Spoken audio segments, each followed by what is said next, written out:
Bom dia, boa tarde, boa noite. Sintam-se cumprimentados, porque eu não sei que horas vocês vão assistir isso aqui. Pessoal do nono, é o seguinte, nesse período a gente vai mudar o formato, mas não a estrutura. A gente vai continuar tendo aula normal toda semana. Então toda semana eu vou disponibilizar para vocês um vídeo aqui para a gente fazer a conexão de tudo. Vou disponibilizar um mapa mental ou quadro sinótipo, que é a mesma coisa. São aquelas anotações que eu faço, geralmente eu faço em lousa, né? E só para facilitar, né? Para facilitar a visualização. Qual é o ideal? O ideal é você assiste esse vídeo com o quadro sinótico aí na sua mão, tal. O quadro sinótico ele já indica quais páginas nós estamos trabalhando. Ali eu estou resumindo o que naquele período de espaço. E o mais importante, gente, escrevam.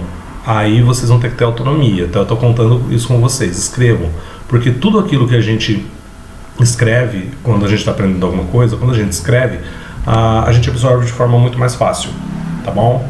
Então é o seguinte, ó, já começando, sem delongas, a questão dessa semana é a seguinte: a gente estudou o fim da monarquia brasileira, né, até a instalação da República, que na verdade foi através de um golpe, que a gente viu no dia 15 de novembro de 1889.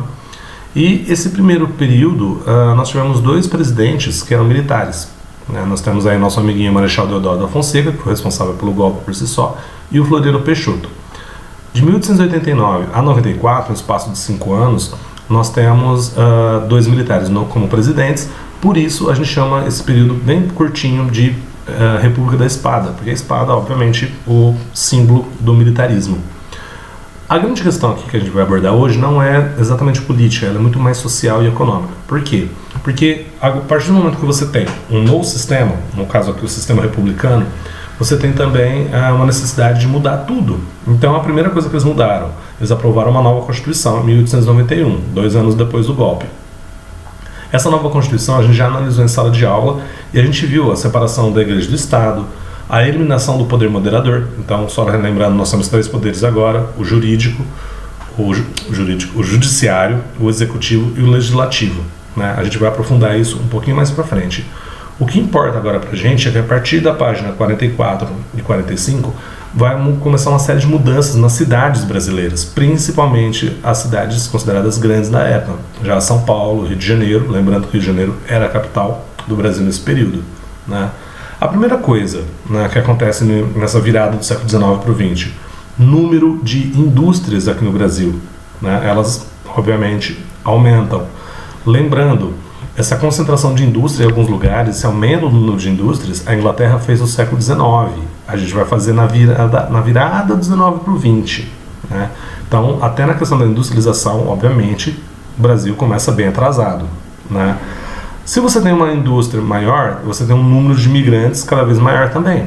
Eles começam a vir para o Brasil, ou seja, o primeiro efeito, a população começa a aumentar muito, ela começa a aumentar demais. Então existe uma tentativa do governo brasileiro de, além da industrialização, de querer modernizar também, mas não só a indústria, também modernizar as cidades, fazer reformas para que as cidades comecem a se parecer, pelo menos esteticamente, com as cidades europeias, porque eles tinham como referência o quê? Londres e principalmente Paris.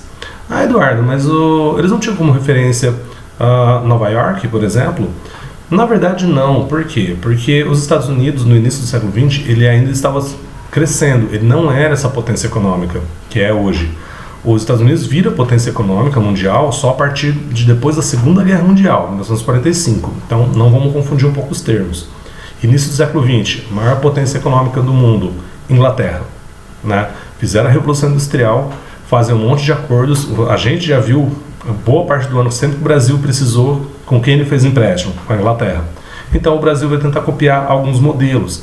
Por exemplo, as principais cidades brasileiras, eles começam a construir avenidas muito largas, porque a maior parte das cidades brasileiras não foram planejadas. Então elas surgiram de pequenas vilas. Então ainda tinha aquelas ruas estreitas só para passar carroça. A partir do início do século XX, as cidades que começam a ter essas reformas, eles começam a deixar as avenidas extremamente largas. E começa a surgir aqui, não surgir, né? Na verdade, começa a ser usado uma fonte energética já conhecida na Europa e nos Estados Unidos, mas que aqui começa a ser usada em larga escala, que é a energia elétrica. principalmente em setores públicos, né? Você tem postes agora que não são mais com pequenas tochazinhas assim. Você tem a energia elétrica sendo usada pelo governo em vias públicas. A energia elétrica também fez com que ficasse mais fácil a transitação de bondes, tá? Não vai fazer piadinha com o bonde do Tigrão, pelo amor de Deus. Os bondes eram pequenos carros que usavam linhas férreas, né? Parecia um trem, só que bem pequeno. E esses bondes eles circulavam pelo centro das principais cidades, né? Principalmente em Rio de Janeiro. Hoje em dia quase não existe em alguns lugares só para passeios turísticos, assim. Aí começa a chegar também, só que aí só para as pessoas mais ricas, né? Obviamente, água encanada, gás encanado, que é uma coisa que a gente não usa tanto, né? Aqui em Ribeirão Preto a gente usa muito mais o gás que a gente compra, né?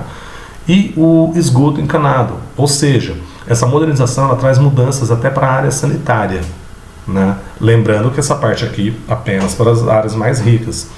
Na questão da comunicação vem o telégrafo, que é aquele aparelho que você consegue mandar pequenas mensagens. Então a ideia de você se comunicar com um local muito distante, mesmo que de maneira rudimentar, já começa a fazer parte do cotidiano brasileiro no início do século XX, né?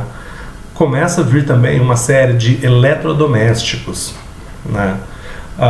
Ferros elétricos, ou seja, para passar roupa, toda essa parte, máquina de costura elétrica, fogão a gás, né? Geladeira, que era uma novidade para a gente naquele período.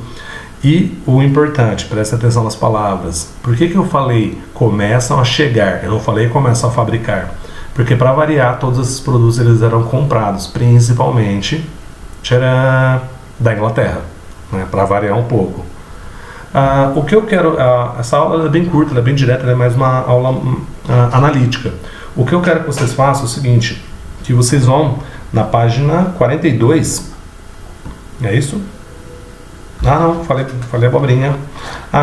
Queria muito que vocês fossem na página 45 e analisassem essas fotos. Você tem fotos aí de mudanças da sociedade, do funcionamento da sociedade brasileira, que já começam a deixá-la parecida com a sociedade que a gente vive hoje. Então, para a gente fica muito mais fácil fazer um paralelo. Ele separa 3 fotos aí, os itens A, B e C. Olhem as fotos, leiam as descrições das fotos, né? Lembrando, gente, que nós vamos precisar de bastante autonomia de vocês para agora, para esse momento, tá? 9º ano, não tem criança aqui, né? Vamos seguir. Então, analisem essas fotos e vejam que tem uma série de transformações típicas do início do século XX que já começam a dar a cara da nossa sociedade, a cara que ela tem hoje, tá bom? Analisem isso. E para a gente finalizar, eu quero que vocês vão na página 52 e façam a atividade 1, 2, 3 e 4. Se você fizer todas as atividades durante a semana que é postado, você não acumula as coisas. E o mais importante, você não perde sequência. Eu vou postar os vídeos e os mapas mentais toda semana, tá bom? Eu não, né? O pessoal da escola, eu mando para eles postam, né? Tecnicamente. Então, é isso.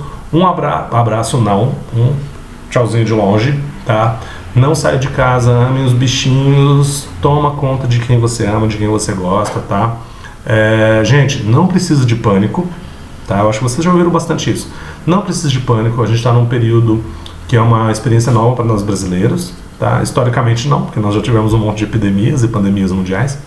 Se é pandemia, é mundial, meio óbvio. Mas é isso, gente, fiquem tranquilos, estudem, leiam, vejam filmes, assistam videogame, troquem mensagens, tá?